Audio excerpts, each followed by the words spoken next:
Hi, Lena. Hello. How are you? Hey, Doug. Very nice. And you? Good, good. So what do you do in New York? We're rehearsing for our upcoming tour we got that is starting in about a month. So we're really excited about it. So the next time you're in New York, or are you traveling along? We're all here right now in New York, rehearsing, and then we'd have to go home for a couple weeks, and then we'll actually start the tour in Pennsylvania in 1 month. So we're just kind of going through the set right now and getting things really tight together. And we're recording it so that we will have a reference to refer to and really make sure we got it all down. And then we start. We can't wait. Typical rock star life, I mean, right? Yeah, you're a fucking rock star. You played with everyone. Well, I have played with a lot. I've been so lucky, Lena, to play with so many great people. But I've got to say, this is the funnest time. It's so good. These guys, it's a lot of fun working with John Corabi and Brian Tichy, David Lowy. And then our newest member, Michael Devin, is our secret weapon. But yeah, I've played with. Why? Why is he a secret weapon? Because he's young and hot. Oh, then I want to meet him for sure. Yeah. And he's a great player, and he's super talented. All around. Yeah, he's a great singer, great bass player. I think he was the last one in Whitesnake, obviously, and Easy. I think he was like David Coverdale's main guy on stage, because he would kind of sing along with David, and just to thicken it out. He's got a killer voice, Michael. So, and yeah, how old is he? Say again? How old is he? I think he's 40.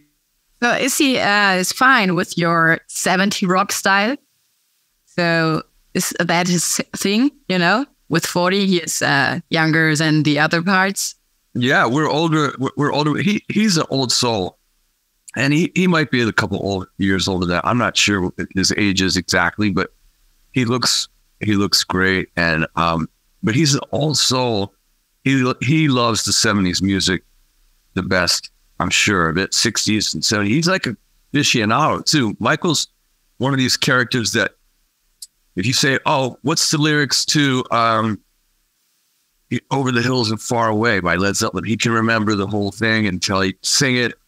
And then he's just like a very intelligent guy. So it's good for him.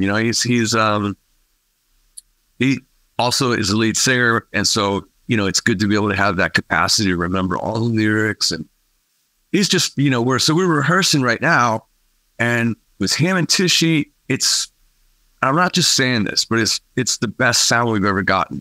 I know it sounds, Nice. I probably say that.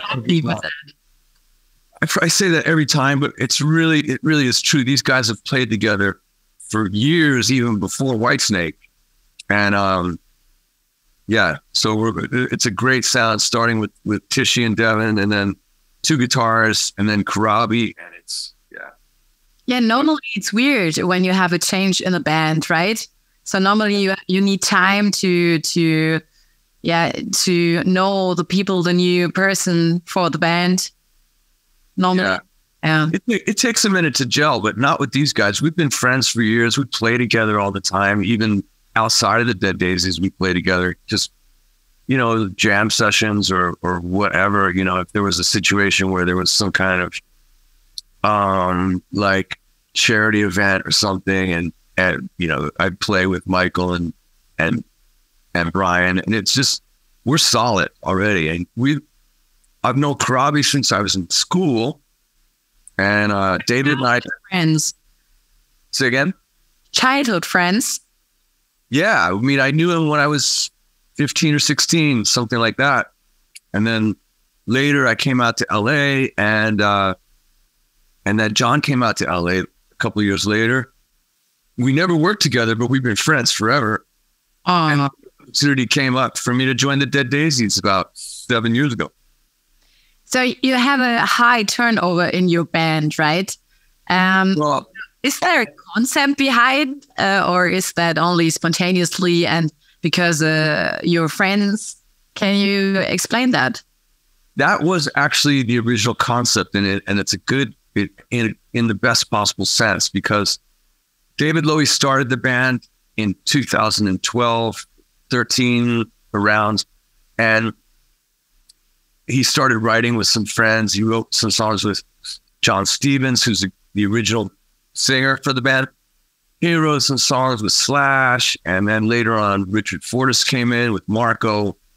But it was, the idea was a roundabout, like a carousel, where people could kind of jump on and contribute music and stuff, and then jump off and, go do their thing.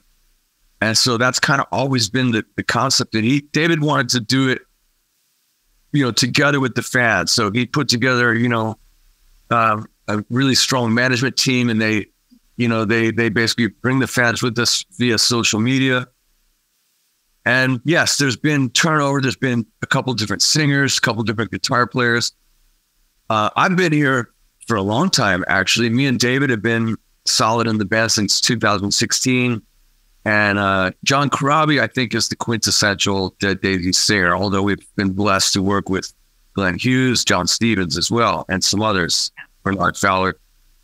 But yeah, this lineup is smoking. So we're putting out the best of to celebrate these 10 years of the band, and we're going on tour. Yeah, that's so nice. You're going to Canada, Japan, Europe. And it's very stressful to go on tour for a huge time. Do you have a secret for that you can do that? We've done that many times.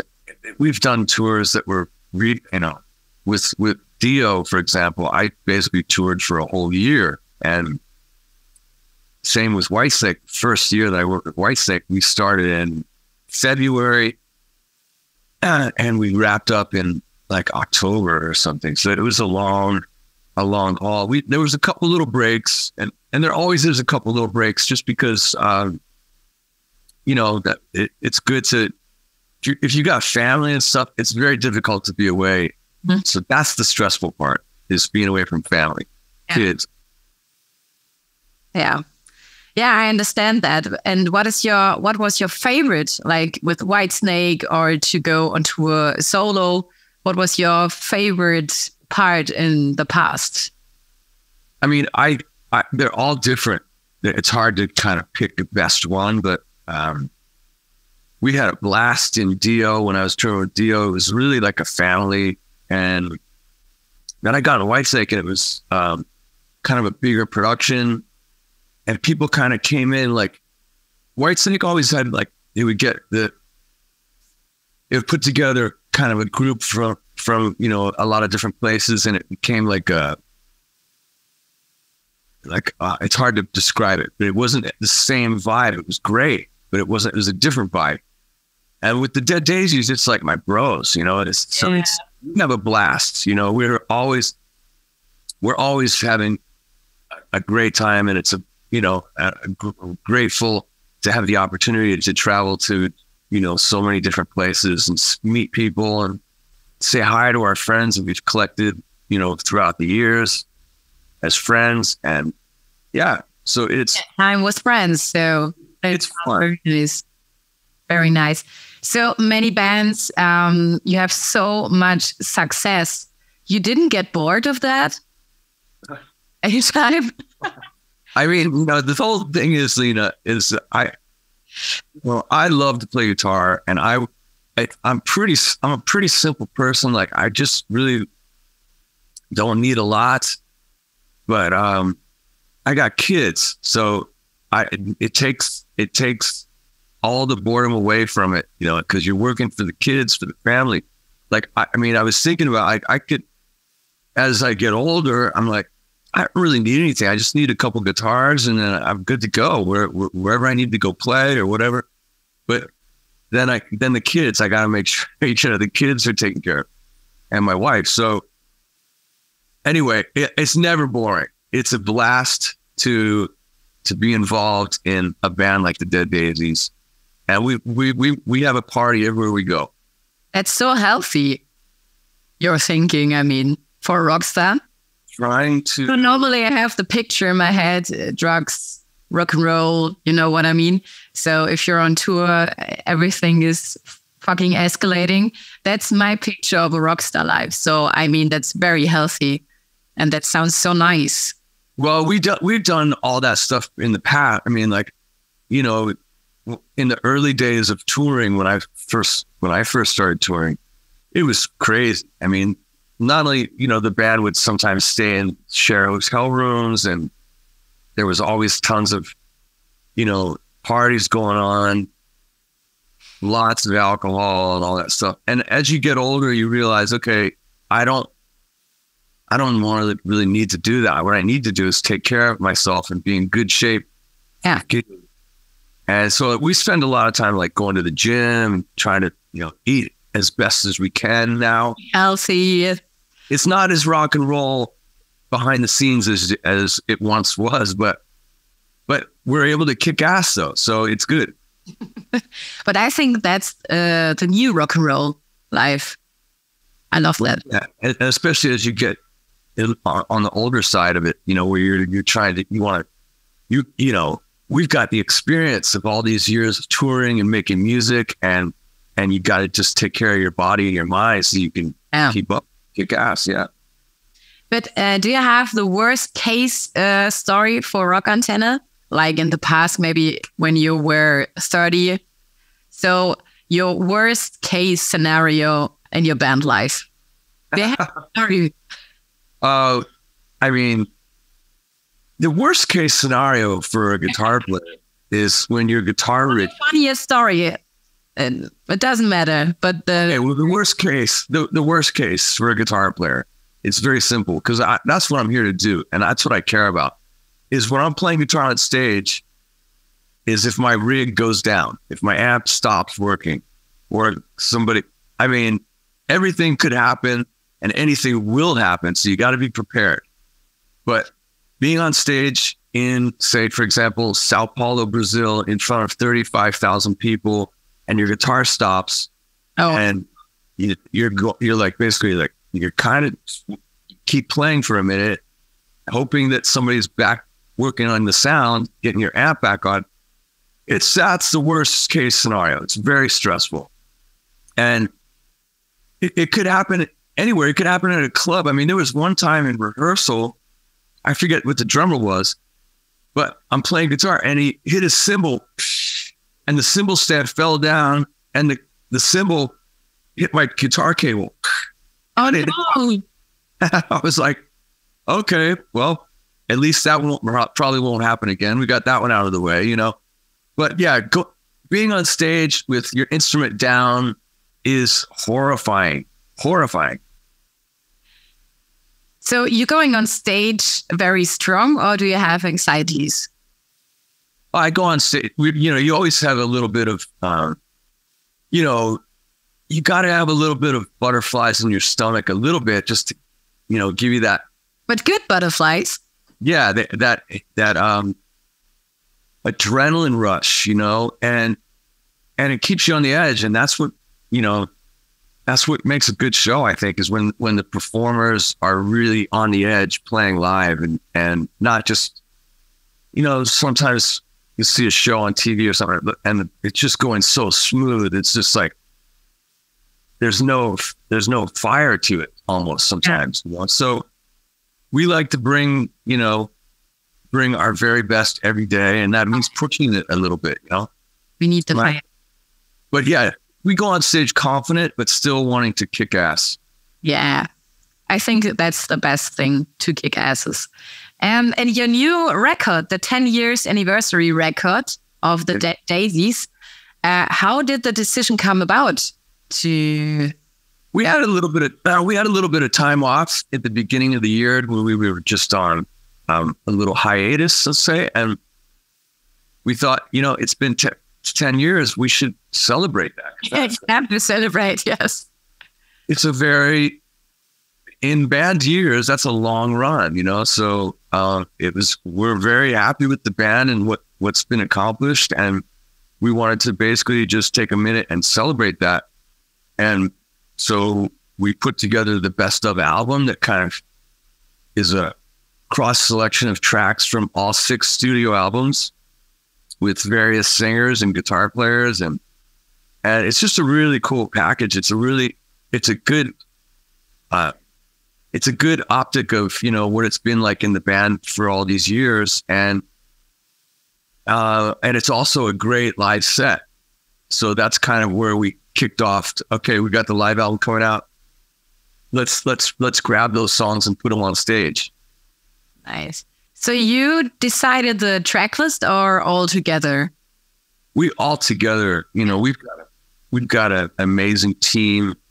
That's something that's important about the Dead Daisies. It's a lot of teamwork. It's a lot of people working together, and everyone's working together at the same time, trying to, you know, make progress. And so we all discussed what would be great for a best of. And it's very difficult to have everybody pick the same songs, but you know, you could put in a vote with people, and certain songs will stick out for sure, like Long Way to Go or Midnight Moses. Those are staples of the band. So those are no-brainers. And then we went with stuff like Miles in Front of Me, that is a really kick-ass fun song from the very beginning. So your favorite song of the record? Do you have a special emotion to one song? I would say probably Long Way to Go is one of my favorites, just because we've always played that song live. It's never taken out of the set. And it was one of the first songs that we wrote together when I joined the band. So nice. So you never get bored of the old songs? No, and even songs like Make Some Noise. It's just a kick-ass track. It's a simple riff. We wrote that in the studio together in about 30 minutes. We just had a basic idea of the drum beat, and then the riff came, and then John said, we were actually talking about making a sports song for, you know, for like at the soccer event or whatever. And he thought, well, make some noise. They always say that at the stadium, make some noise, make noise. So that's how we wrote the song. So that's a very nice vibe. I mean, I think it's very unique. So the word is growing so fast, and I love to hear this kind of vibe in a band.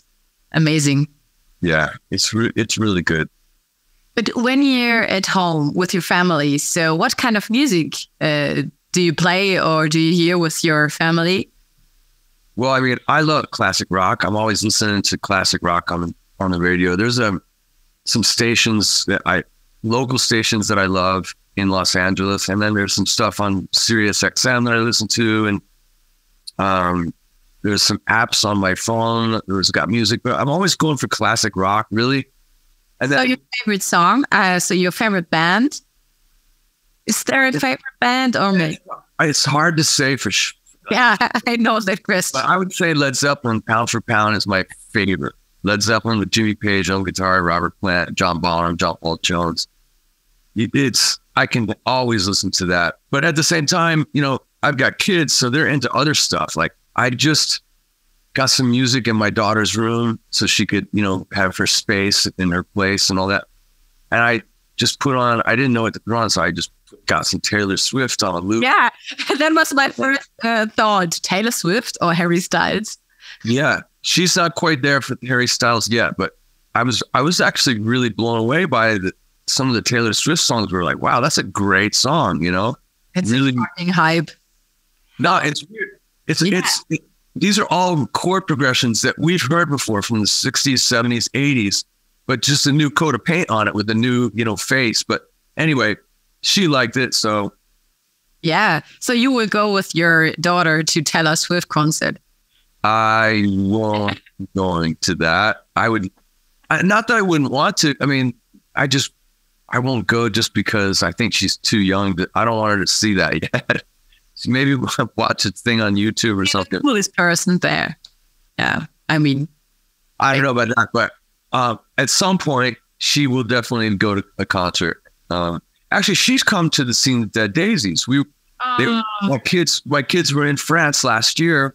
We had a little 5-day break in Paris, and then we did a couple shows with Judas Priest. And my daughter was on stage with me, rocking out, and it was just like she thought it was a class. Rock and roll. And you were playing in Germany too, on a festival in Augsburg. It's in Bavaria. Did you ever been to Bavaria, the south of Germany, Munich or Nuremberg? Many times. And Lena, check it out. Back in I think it was in 89 or 1990, I spent about 3 weeks in Munich at the old Hilton Hotel. And we were mixing a project at the Arabella House, which is no longer there. It was this amazing studio that so many of my heroes worked in this studio. And here I am in Munich, like this kid, for 3 weeks, and it was just unbelievable. It was so cool. And why was it unbelievable?